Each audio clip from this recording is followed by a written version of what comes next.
भारत की गलियों से लेकर राजमहलों तक और मंदिरों की थाली से लेकर शादी के मंडप तक एक चीज हमेशा कॉमन रहती है, वो है पान। पर क्या आपने कभी सोचा है कि एक मामूली सी बेल का पत्ता हमारी संस्कृति की पहचान कैसे बन गया? आज हम सिर्फ स्वाद की बात नहीं करेंगे। आज हम उस रहस्य की परतों को खोलेंगे जो हमें 5000 साल पीछे समुद्र मंथन और नागलोक तक ले जाएगी। पुराणों के अनुसार जब देवों और दानवों ने अमृत के लिए समुद्र मथा तो कई दिव्य रत्न निकले। उन्हीं के साथ एक चमकती हुई बेल प्रकट हुई जिसे नागवल्ली कहा गया। इसके पत्तों की बनावट बिल्कुल नाग के फन जैसी थी। एक प्रसिद्ध लोक कथा है कि जब पांडवों ने राजसूय यज्ञ किया तो उन्हें धरती पर सबसे शुद्ध तांबूल नहीं मिला। तब अर्जुन ने पाताल लोक की यात्रा की और नागराज वासुकी से इस बेल का एक हिस्सा मांगा। इसे धरती पर लाकर रोपा गया। इसीलिए पान की बेल को आज भी नाग का प्रतीक मानकर पूजा जाता है। पान का हर हिस्सा एक विशेष ऊर्जा का केंद्र है।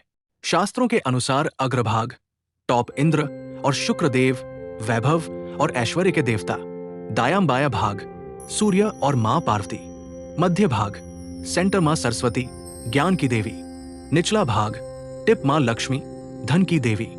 यही कारण है कि कलश पूजन में पान का पत्ता रखना अनिवार्य है। लेकिन एक कड़वा सच, इसके डंडी के पास अलक्ष्मी यानी दरिद्रता का वास माना गया है।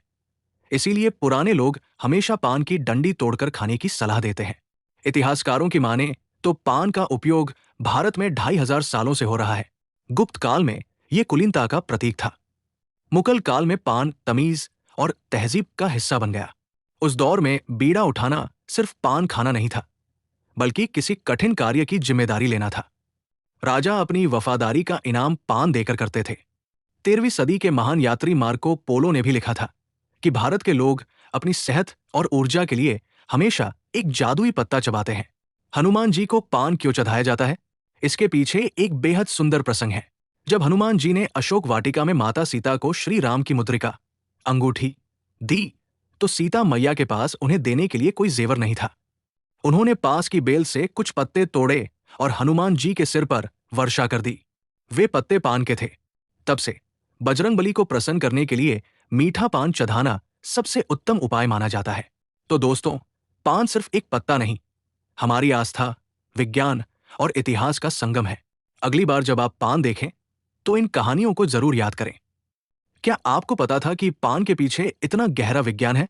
कमेंट्स में जरूर बताएं और अपनी संस्कृति की ऐसी ही गहरी कहानियों के लिए हमारे चैनल को सब्सक्राइब करें। मिलते हैं अगले वीडियो में।